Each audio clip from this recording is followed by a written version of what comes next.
तो आज के इस वीडियो में हम बात करने वाले हैं सीधे धारावाही चालक तार का चुंबकीय क्षेत्र। तो वीडियो प्रारंभ करने से पहले यदि आपने हमारे चैनल को सब्सक्राइब नहीं किया है तो हमारे चैनल को सब्सक्राइब कर लें, बगल में आए बेल आइकन को प्रेस कर लें और इस वीडियो को लाइक ज़रूर कर लें।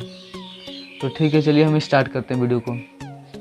तो जैसा कि हमने पढ़ा कि सीधे धारावाही चालक तार का चुंबकीय क्षेत्र क्या होगा, तो यह होता है कि जब किसी चालक तार में करंट फ्लो करते हैं, मतलब जब किसी चालक तार में धारा प्रवाहित करते हैं तो उसके चारों तरफ, जैसे कि मान लीजिए चालक तार है और उसमें जब हम धारा प्रवाहित करते हैं तो उसके चारों तरफ एक चुंबकीय क्षेत्र उत्पन्न हो जाता है। अब इसको हम प्रैक्टिकली देखने के लिए इस एक्सपेरिमेंट का हम प्रयोग करते हैं। तो क्या करते हैं कि एक कार्ड ले लेते हैं, कार्ड मतलब आप हल्का से दफ्ती ले लेते हैं और दफ्ती या फिर लकड़ी का हो सकता है, फिर किसी चीज़ का हो सकता है।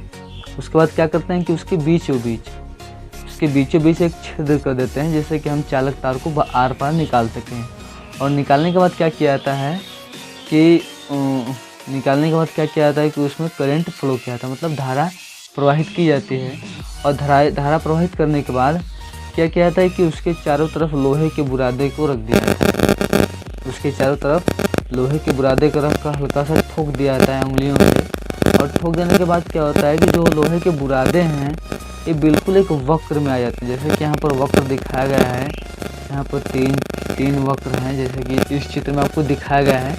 तो जो लोहे के बुरादे हैं एक वक्र के रूप में यहाँ पर मतलब एक समकेंद्री हो जाते हैं, मतलब अपना एक अलग अलग केंद्र बनाते हैं। और जब एक केंद्र बनाते हैं तो जो वही इनका जो केंद्र होता है एक चुंबकीय क्षेत्र को बताता है। ठीक है, तो आप अच्छे से समझ गए होंगे कि सीधे धारावाही चालक तार का चुंबकीय क्षेत्र क्या होता है। और जो हमारा अगला टॉपिक है वो है धारावाही पेनल्का का चुंबकीय क्षेत्र। हमने सीधे तार में देख लिया है चुंबकीय क्षेत्र का व्यवहार। अब देखने वाला है धारावाही पेनल्का का चुंबकीय क्षेत्र क्या होता है। तो इस एक्सपेरिमेंट को करने के लिए सबसे पहले क्या किया जाता है कि इस एक्सपेरिमेंट को चुंबकीय सुई द्वारा किया जाता है। और चुंबकीय सुई द्वारा करने के बाद क्या होता है कि जो इसके किनारों पर जो होता है चुंबकीय बल रेखाओं की संख्या कम होते हैं, जबकि इसके अक्षों पर चुंबकीय बल रेखाओं की संख्या ज़्यादा होती है। तो इस हिसाब से क्या किया जाता है, इस हिसाब से धारावाही पेनल्का का चुंबकीय क्षेत्र देखा जाता है। और यदि हम बात करें कि इस धारावाही पेनल्का में चुंबकीय बल रेखाओं की संख्या की दिशा किधर है, तो यहाँ पर दक्षिणी ध्रुव से उत्तरी ध्रुव की अंदर की ओर होती है, मतलब दक्षिण ध्रुव से चुंबकीय बल रेखाएँ जाती हैं और उत्तरी ध्रुव से बाहर निकलती हैं। और यदि हम बात करें चुंबकीय क्षेत्र की तीव्रता क्या होगी, तो जो चुंबकीय क्षेत्र की जो तीव्रता का जो मान होगा, मतलब चुंबकीय क्षेत्र किस पर निर्भर करेगा, तो मतलब धारा की तीव्रता पर निर्भर करेगा, मतलब इसमें करंट कैसे फ्लो रहा है, कितना ज़्यादा फ्लो रहा है उस पर निर्भर करेगा। उसमें जो लूप बनाया गया है, जो यहाँ पर मतलब बाइंडिंग की गई है, कॉइल बनाकर एक लूप बनाया गया है, उसके कॉइलों की संख्या मतलब लूपों की संख्या पर निर्भर करेगा। इस हिसाब से हम धारावाही पेनल्का का चुंबकीय क्षेत्र ज्ञात करते हैं। तो ये जो भी टॉपिक हम शुरुआत में पढ़ा रहे हैं वो टॉपिक आपको बस नॉलेज के लिए, आप नॉलेज आप रखे रहिए, आप जानते रहिए कि नहीं किस में क्या क्या होता है। तो आज का हमारा जो टॉपिक है पारगम्यता अथवा चुंबकशीलता, यानी जिसको हम परमिबिलिटी के नाम से जानते हैं।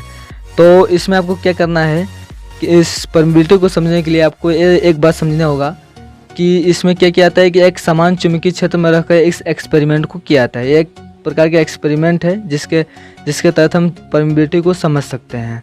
तो इसमें क्या किया जाता है कि पहला एक्सपेरिमेंट में ये किया जाता है कि एक नर्म लोहे के छड़ को एक समान चुंबकीय क्षेत्र में रख दिया जाता है। जैसा कि यहाँ एक समान चुंबकीय क्षेत्र है जिसमें एक नर्म लोहे को रख दिया जाता है।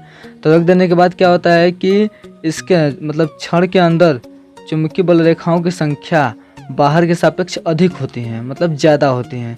जैसे कि इसमें दिखाया गया डॉटेड कर बहुत सारी चुंबकीय बल रेखाओं को दिखाया गया है, जैसे कि इसके बाहर देखिए कम दिखाया गया है।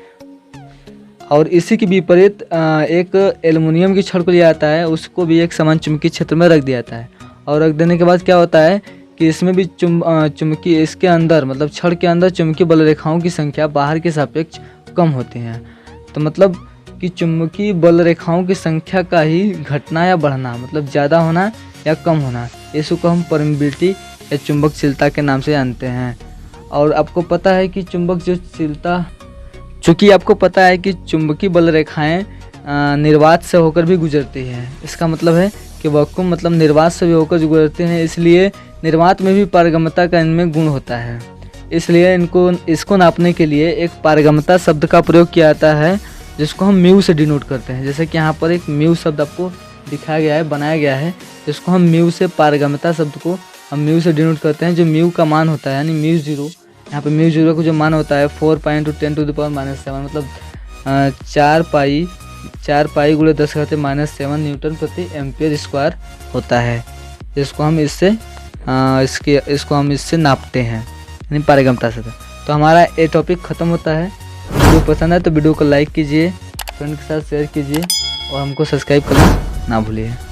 तो मिलते हैं एक नए वीडियो में, तब तक के लिए बाय।